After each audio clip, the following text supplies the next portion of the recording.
Welcome back, Ullah. Chester scurried to the kitchen after the visitors left. It was 10:30 and Ullah was probably on her way back. He set about making the sandwiches for Bum and Glory at the fastest pace he could muster. The dread of having to put Bum out into the freezing weather bothered him, but at least a large styrofoam container filled with hot coffee would keep both he and Glory warm for a little while. Chester decided he'd call the number on the piece of paper on his lunch break and then drive down to the old train station to retrieve the two after work.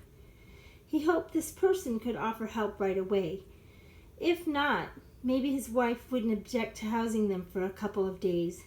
If push came to shove, he'd put them up in a motel room until proper accommodations could be found. Just what is that god-awful smelling man doing out there? The explanation came from behind. Chester looked over his shoulder to see a scowling Ullah. Her large frame, encased in the purple down coat, was a wall in front of the wooden swing doors.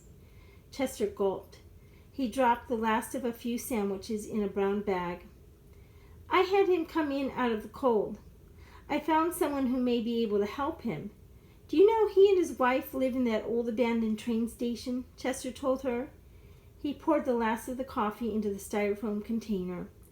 Chester, the whole back of the restaurant smells like one huge fart. What are we going to do when the brunch crowd starts coming in the next half hour? Chester held his hand up. I'm moving him out of here, Ullah. Let me just get him. I can help you with that. Ullah pushed through the swing doors. Ullah! Chester followed. Bum was digging up bits of cheese from the bottom of his mug when Ullah blew through the doors like a giant purple bird. You! She hissed. Bum jerked his head up.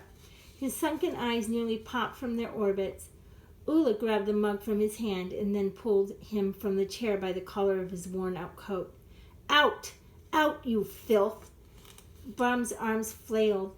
He whimpered as Ullah dragged his bony frame to the back door. Chester blocked her. You take your hands off of him now, he demanded. Move, Chester, Ullah retorted through clenched teeth. Bum all but dangled from Ullah's fist. I'm not going nowhere till you take your hands off of him. I told you I'm getting him out of here. Ullah stood her ground. Bum managed to grab her thick wrist and dig in with his fingernails. I want to go. Glory's waiting on me, he begged.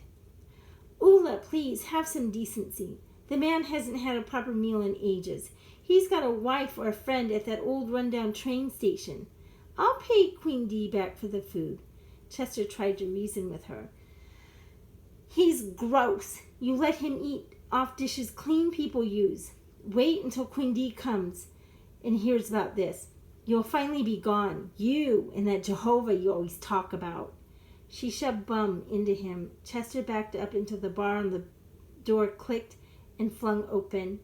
Ullah pushed until Chester was standing in the alley. Why can't you have any mercy, Ullah? This man's never done one thing to you. The two stray dogs sat up. Their ears shot forward. Ullah shoved Bum into Chester. Oh, stop. There are people who deserve to be where they are. You don't know him, and if he's such a good person, why has God dumped him here? She waved her arm at the garbage dumpsters. Chester caught Bum by the shoulders, steadied him, and then stepped in front of his friend. The two dogs moved closer. Who are you to judge? You don't know this man either, and if he did a lot of wrong in his life, well, that's between him and God above. All I know is he needs help, and that's what I'm going to do. Help my neighbor, he responded evenly. Bum peered from behind Chester the way a child does when behind a parent. The two dogs yelped. Well, this will be the last time. Queen Dee is going to axe you when I tell her what you did. Well, you do what you got to do. I'm going to go back in and get his food. Chester moved past Ullah. Bum, you stay here. The dogs came to either side of Bum. Ullah followed Chester into the kitchen. She taunted him as he finished packing the foodstuffs for Bum and Glory. I'll bet you thought it was real funny to send me on a wild goose chase. Nobody knew what kimchi was. All of that so you could feed that pathetic man out there. Ullah barged in on Chester's personal space.